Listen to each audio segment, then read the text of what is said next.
Buenas tardes a todas y todos. Gracias por la invitación nuevamente. Y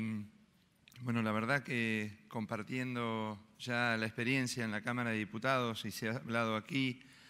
particularmente de los servicios de salud, de la necesidad de intervenciones integrales, oportunas, que cuiden y acompañen, nos parecía fundamental traer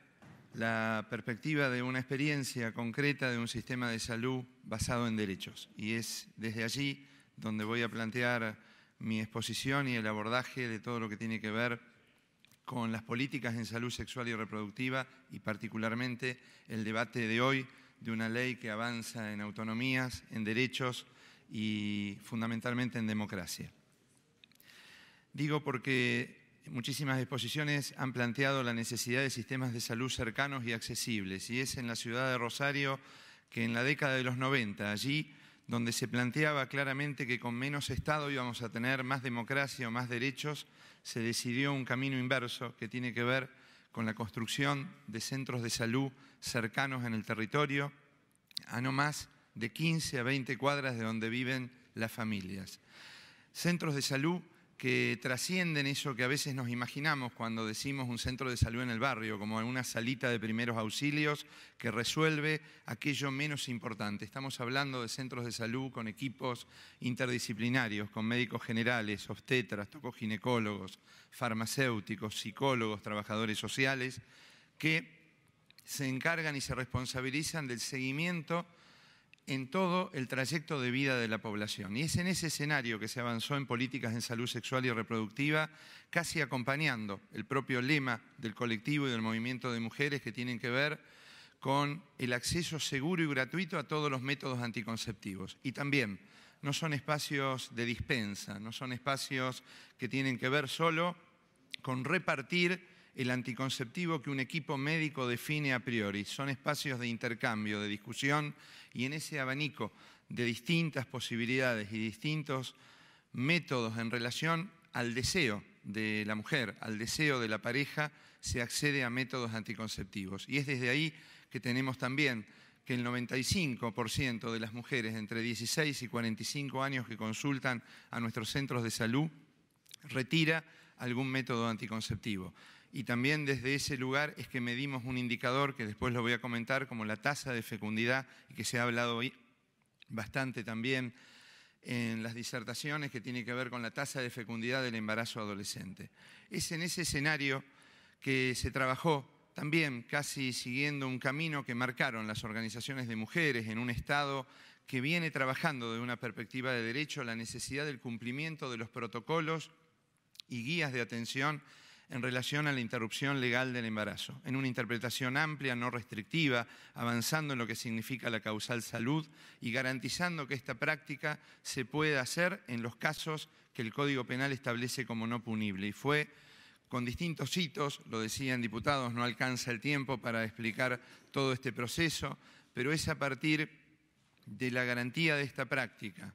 del acceso al misoprostol, a otras técnicas de mediana complejidad como es la aspiración de membranas endouterinas, que nosotros dejamos de ver ya hace muchos años esos síndromes severos, con graves complicaciones y secuelas en la vida de la mujer, que incluso en algunos casos le provocaba el fallecimiento, para pasar a justamente alojar estas prácticas que tienen que ver no solo con alojarlas en los hospitales, porque lo que ha variado en la ciudad tiene que ver con la realización en los centros de salud. Y podemos decir que en los últimos 5 años hemos tenido una disminución drástica de la tasa de complicaciones por aborto, hemos tenido una disminución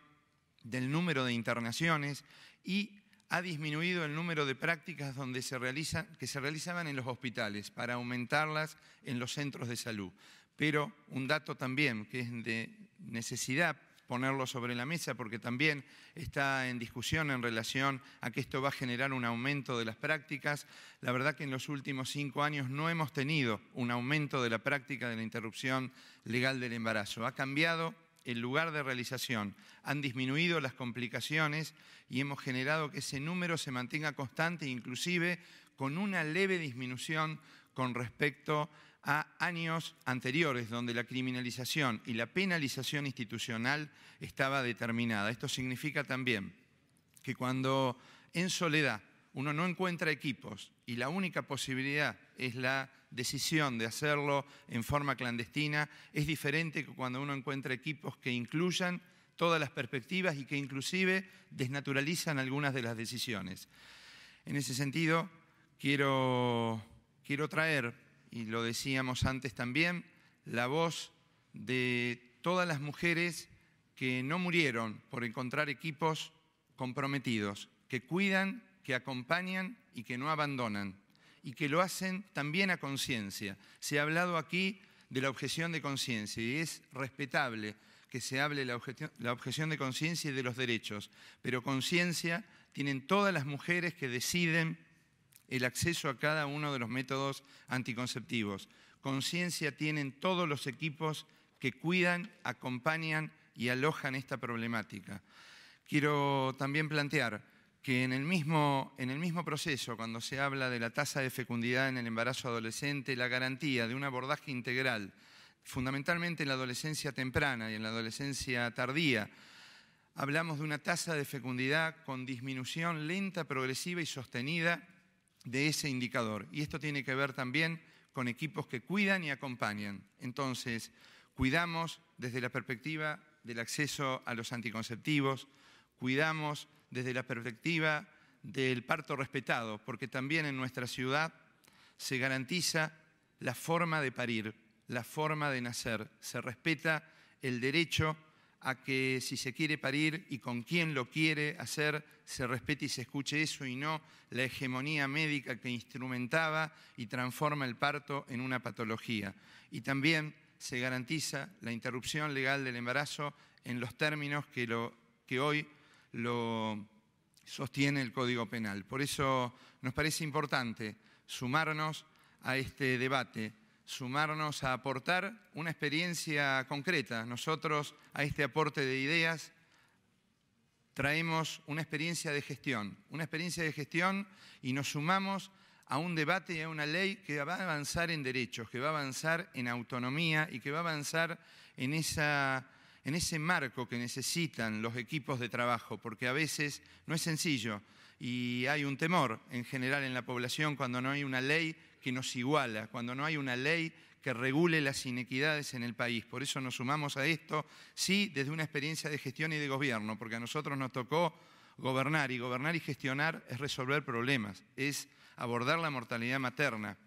esta que disminuyó en la ciudad. Y creemos que con este debate, con el debate que se dio en diputados, con el colectivo y con el movimiento, con ese que decimos cuando hablamos de salud, que es luchar individual y colectivamente contra las condiciones que limitan la vida, seguramente avanzaremos en más derechos, en más autonomía, en más democracia y seguramente en más vida de todos. Gracias.